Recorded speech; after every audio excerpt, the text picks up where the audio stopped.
बाहिर एकदमै गर्मी हुँदाखेरि गर्मी सिजनमा त एकदमै गर्मी हुन्छ, यहाँ 40 डिग्री प्लस पुग्छ। सो भित्रबाट छाम्दा पनि त्यो हिट सबै भित्र ट्रान्सफर हुने भएकोले एकदमै तातो न्यानो हुन्छ। त्यही भएर हामीले अहिले विभिन्न अरू टेक्निकहरू देखाइरहेको छौँ। जस्तो एक्जाम्पलको लागि यो क्याभिटी वाल भन्छौँ होइन, यो क्याभिटी वालमा के हुन्छ, दुईवटा इँटाको बिचमा चाहिँ तपाईँको ग्याप जस्तो हुन्छ है। सो दुईवटा इँटाको बिचमा ग्याप जस्तो हुन्छ, त्यसभित्र हावा हुन्छ होइन। जस्तो फर इक्जाम्पल अब यो इँटा हेर्नुभयो भने यहाँभित्र ग्याप छ, दुईवटा इँटाको उसको वालको बिचमा यहाँ ग्याप छ। यसले गर्दा के हुन्छ नि, बाहिरको हिट भित्र आउन दिँदैन। अब एकदमै गर्मी छ, एकदमै चिसो छ भने हामीले के पनि गर्न सक्छौँ, यो ग्यापको ठाउँमा चाहिँ हामीले यस्तो इन्सुलेसनहरू पनि राख्न सक्छौँ होइन। यो किसिमको प्रविधिहरू छ, यसलाई क्याभिटी वाल भन्छौँ। नमस्ते, म सुयस प्रजापति। म चाहिँ यो बिन परियोजनामा टिम लिडरको रूपमा काम गर्दैछौँ र अहिले हामीले बुटवल उपमहानगरपालिकासँग समन्वय गरेर यहाँ चाहिँ ऊर्जा मैत्री घर बनाउने विधिहरूको एउटा प्रदर्शनी जस्तो गरिरहेछौँ। र अब ऊर्जा मैत्री भनेको चाहिँ कस्तो हुन्छ, नेपालमा मानिसले भनौँ न आफ्नो जीवनको लगभग 90% टाइम चाहिँ घरभित्र बिताउँछ भन्छ है। र अब हामीले तर नेपालमा कस्तो घर डिजाइन गर्दाखेरि त्यसलाई ऊर्जा मैत्री कसरी बनाउने भनेर खासै सोचिँदैन। अब जेनरली हाम्रो मान्छेहरूको चाहिँ के हुन्छ नि, घरको टेम्परेचर 22 देखि 24 डिग्री छ भने त्यो चाहिँ थर्मली कम्फर्ट एकदम बस्नलाई लायक भनेर सोध्छौँ। तर घर बनाउँदाखेरि त्यो 22 देखि 24 डिग्रीको टेम्परेचर कसरी मेन्टेन गर्ने भन्ने हिसाबले त्यो किसिमले घर बन्दैन। घरलाई फ्यान्सी कसरी बनाउने, कस्तो रङ बनाउने, इन्टेरियर कस्तो बनाउने भन्ने कुरामा चाहिँ एकदम बढी टाइम जान्छ। त्यसलाई थर्मल कम्फर्ट बनाउने भन्ने कुरामा चाहिँ अलिकति ध्यान कम गइरहेको हुन्छ। त्यही भएर हामीले के गर्न लागिरहेको छौँ भने बुटवल उपमहानगरपालिकासँग मिलेर विभिन्न टेक्निकहरू छ घरलाई ऊर्जा मैत्री बनाउने, विभिन्न टेक्निकहरूको चाहिँ एउटा मान्छेलाई अवेरनेस बिल्ड गर्ने हिसाबले डेमोन्स्ट्रेसनको एउटा युनिट जस्तो यहाँ बनाइरहेको छौँ होइन। अब यसमा अहिले चाहिँ हामीले सुरुवात चाहिँ के गरिरहेको छ, विभिन्न वालिङ टेक्निकहरूबाट सुरु गरिरहेछौँ। जस्तै तपाईँले उहाँ त्यो देखिरहनु भएको लोकल इँटाको जुन इँटा गाह्रो लगाउने टेक्निक हो, त्यो चाहिँ अहिले हामीसँग प्र्याक्टिस भइरहेको प्रविधि हो। अब यसमा चाहिँ कस्तो हुन्छ भने तपाईँको यो लोकल इँटाको गाह्रो लगाउँदाखेरि चाहिँ बाहिर एकदमै गर्मी हुँदाखेरि गर्मी सिजनमा त एकदमै गर्मी हुन्छ, यहाँ 40 डिग्री प्लस पुग्छ। सो भित्रबाट छाम्दा पनि त्यो हिट सबै भित्र ट्रान्सफर हुने भएकोले एकदमै तातो न्यानो हुन्छ। त्यही भएर हामीले अहिले विभिन्न अरू टेक्निकहरू देखाइरहेको छौँ। जस्तो एक्जाम्पलको लागि यो क्याभिटी वाल भन्छौँ होइन, यो क्याभिटी वालमा के हुन्छ, दुईवटा इँटाको बिचमा चाहिँ तपाईँको ग्याप जस्तो हुन्छ है। सो दुईवटा इँटाको बिचमा ग्याप जस्तो हुन्छ, त्यसभित्र हावा हुन्छ होइन। जस्तो फर इक्जाम्पल अब यो इँटा हेर्नुभयो भने यहाँभित्र ग्याप छ, दुईवटा इँटाको उसको वालको बिचमा यहाँ ग्याप छ। यसले गर्दा के हुन्छ नि, बाहिरको हिट भित्र आउन दिँदैन।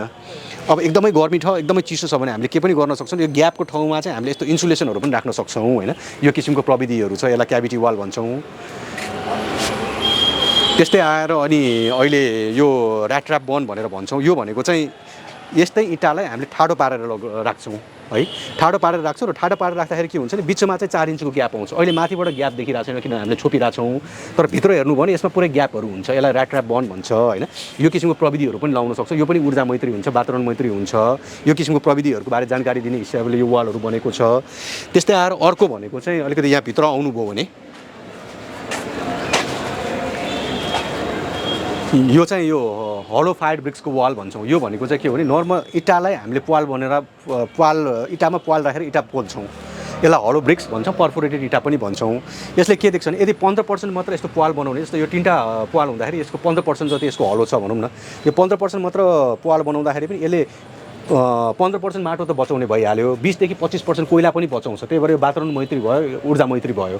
र अर्को यो पालले चाहिँ इन्सुलेसनको पनि काम गर्छ, जसले गर्दा बाहिर गर्मी भए पनि भित्र त्यो गर्मीलाई भित्र आउन नदिने कामहरू पनि गर्छ। भनेपछि यस्तो किसिमको ऊर्जा मैत्री प्रविधिहरूको चाहिँ यहाँ हामीले डेमोन्स्ट्रेट गरिरहेछौँ भने अब सँगसँगै आएर पछि गएर चाहिँ यहाँ अरू टेक्निकहरूको पनि हामी बिस्तारै डेमोन्स्ट्रेट गर्दै लाने प्लान छ। र यो देखेपछि मानिसले चाहिँ कस्तो कस्तो स्ट्र्याटेजी लिएर घर बनाउँदाखेरि चाहिँ ऊर्जा मैत्री बनाउन सकिन्छ, वातावरण मैत्री बनाउन सकिन्छ र अलिक बस्न लायक बनाउन सकिन्छ भनेर त्यो एउटा नलेज चाहिँ गेन गर्न सक्नुहुन्छ जस्तो लाग्छ। घरहरूको कुरा गर्दाखेरि हामीले के भन्छौँ भने जेनरली मानिस बस्नलाई 22 देखि 24 डिग्रीको टेम्परेचर भयो भने चाहिँ एउटा कम्फर्टेबल रेन्ज भनौँ न, त्यो अलिकति तलमाथि 1-2 डिग्री तलमाथि हुनसक्छ। अब वेल डिजाइन एकदमै राम्रोसँग डिजाइन गरेको छ भने हामीले त्यो 20 देखि 22 डिग्रीसम्मको टेम्परेचर रेन्ज चाहिँ मेन्टेन गर्न सक्छौँ। तर त्यसको लागि डिजाइनको विभिन्न एस्पेक्ट्सहरूमा काम गर्नुपर्ने हुन्छ। तपाईँले वाल मात्र ऊर्जा मैत्री बनाएर अथवा वाल मात्र इन्सुलेसन राखेर बनाएर माथि तपाईँको छतहरू राम्रोसँग डिजाइन गर्नु भएन भने त्यसले टेम्परेचर कन्ट्रोल गर्न नसक्छ। त्यही भएर यो वालको मात्र यो इक्जाम्पल भयो। भोलि हामीले के गर्न सक्छौँ, माथि सिलिङहरूमा पनि इन्सुलेसनहरू राखेर त्यो हिटहरू बाहिरबाट आउनु नदिने, जस्तो झ्यालहरूमा पनि ओपनेबल झ्यालहरू बनाउने होइन, ताकि नेचुरल भेन्टिलेसनहरू आओस्। अथवा भनौँ न एकदमै गर्मी हुन्छ भने डबल गेजिङ राखेर भित्र राप धेरै भित्र आउन नदिने, यस्तो किसिमको टेक्निकहरू अप्लाई गर्यो भने हामीले कम्प्लिटली अब हिटै भित्र ट्रान्सफर नहुने गरेर त्यो एकदमै त हुँदैन, तर बस्नलाई लायक एकदम कम्फर्टेबल इन्भाइरोमेन्ट चाहिँ बनाउन सक्छौँ। र सजिलै 20 देखि अहिले जति ऊर्जा खपत हुन्छ त्योभन्दा 20 देखि 25% चाहिँ ऊर्जा कम गर्ने किसिमको घरहरू चाहिँ हामी सजिलै डिजाइन गर्न सक्छौँ यो स्ट्र्याटेजीहरू युज गरेर। त्यो भनेको चाहिँ हाम्रो हलो ब्रिक भनेको यहाँ जुन इँटा प्रयोग गरिएको छ त्यही नै हो। अब यसमा पनि के गर्न खोजेको भन्दाखेरिमा यो जुन 3टा पाल पारिएको छ